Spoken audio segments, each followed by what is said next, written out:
You're a family caregiver and you need some time off, better known as a respite. You need to do this in order to manage your own well-being. But what are your options? Where do you go and how do you pay for it? And is there any free respite out there? I'm going to answer all these questions in today's video.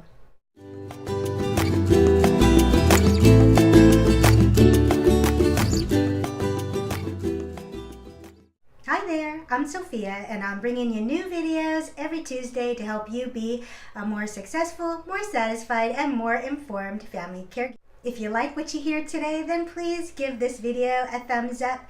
And if you don't want to miss any of my upcoming videos on everything senior and caregiver related, then go ahead and hit that subscribe button. Family caregivers like you have the hardest job in the world. You've heard a million times that you need to take a break so you don't get burnt out and take care of yourself. But it's easier said than done when it comes to trying to coordinate this type of care. Now, respite can be done in the home or out of the home, and it can be for just a few hours a day, or it could be for days at a time. I'm going to jump right in and talk about all these options, and don't forget to watch to the end to find out about the free respite programs that might be available to you. You'll be able to find links to all the resources that I talk about in the description box below. If you need just a few hours of respite at a time, once or twice a week, then in-home respite is probably the best option for you. This might be when you call in those family and friends who've offered to help you out, or if you know someone else who's also a caregiver for their parent, maybe you could think of making an arrangement with them to care for each other's parent once in a while so that you can each get out and have some time off. Now, I realize your parent has special needs and you might feel like no one else can take care of those needs other than you, but make some time ahead of your respite and have your support person come in and learn all about your parents' needs and show them the ropes. You're going to feel a lot more comfortable. Of course, you can also hire a caregiver to come into the home for a few hours, and that is also an option. To find agencies that provide respite care, there's a couple of really good respite locators online that list the respite providers for every state. Those links will be below also. Now, adult day health care is an out-of-home option for respite when you need a break more often. Now, this is an agency in your community where your loved one would go for at least 4 hours a day, 3 to 5 days a week. Adult day health care has so many benefits. Not only will they provide you the respite you need, but they'll also give socialization and activities for your loved one, which is going to improve their quality of life. Adult day health care centers provide nursing services as well as meals and medication administration. And yes, they're also going to help with toileting and incontinence if needed. The senior can also get physical or occupational therapy while they're there if the doctor writes an order. Some agencies will also have transportation available to pick the senior up at home in the morning and bring them back at the end of the day. On a private pay basis, adult day health care is going to cost you about $25 to $100 a day depending on the services needed and where you live. Medicare, unfortunately, does not pay for this program, but if your parent is on Medicaid or Medi-Cal, then adult day health care might be covered in your state.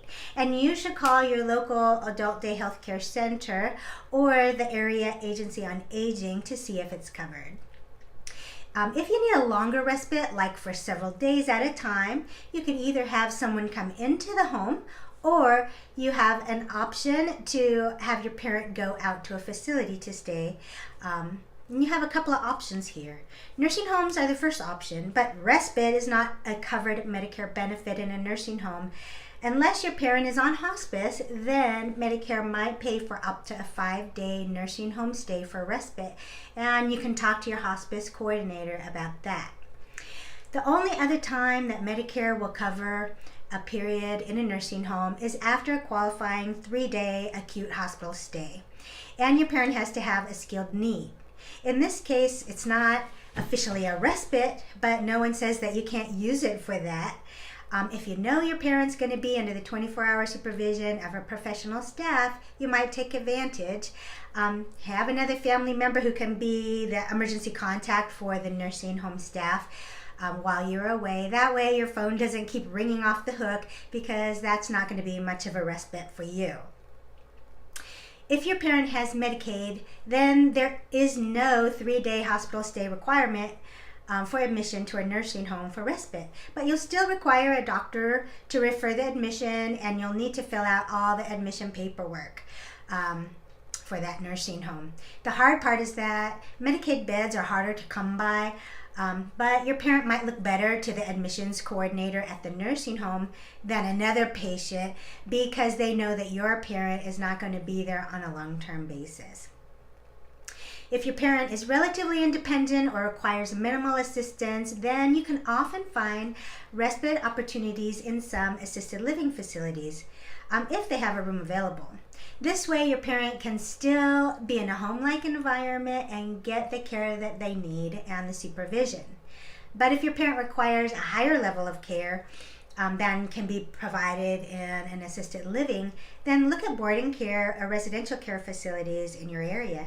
These are licensed facilities. They're licensed like an assisted living, but they're run out of the home. They only have 6 to 10 people who live there, and they can provide a more intense level of care.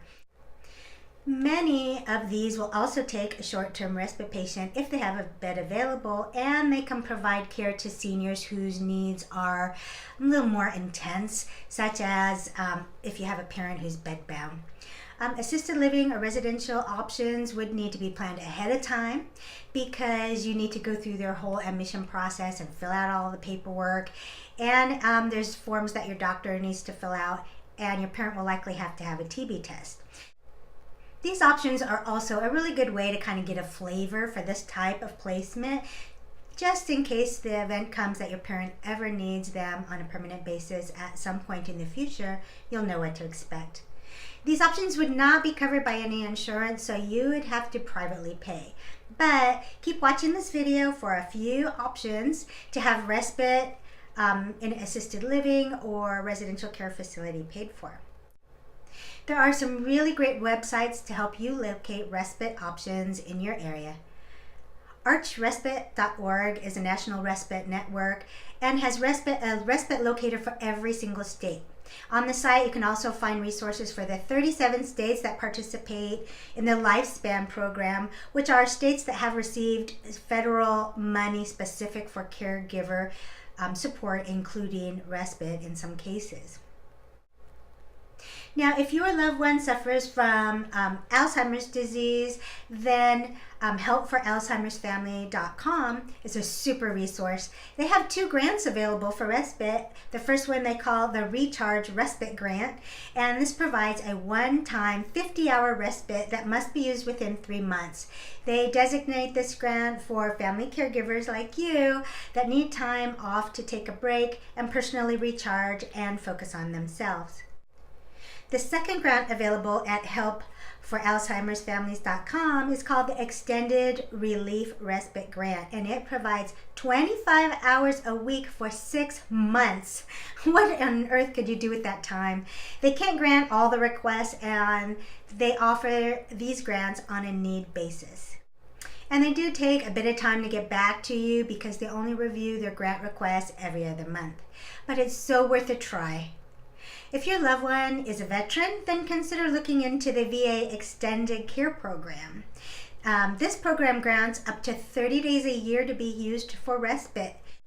You can use this for in-home care, adult day health care, or a short nursing home respite stay. And this is different from the VA's Aid and Attendant program, which is a veteran's pension for veterans who need assistance with care. And this money can be used for anything, including respite services. The Aid and Attendant program is also available for widows of some veterans. It's worth looking into. If your parent does not have Alzheimer's and they're not a veteran, then contact your local family caregiver resource center or your area agency on aging for respite assistance. You need some time off, and there's a lot of support out there to help you get it. The more help you get, the longer you're going to be able to take care of your parent in your home and keep them out of long-term care nursing homes. Check out the links below for all the resources that I talked about today. In an upcoming video, I'm going to provide more in-depth information on how to pay for long-term care assistance and respite in and out of the home. Hit the subscribe button so you don't miss it. If you found this video helpful in any way, then please hit the like button, and thanks for watching today. I'll see you next time.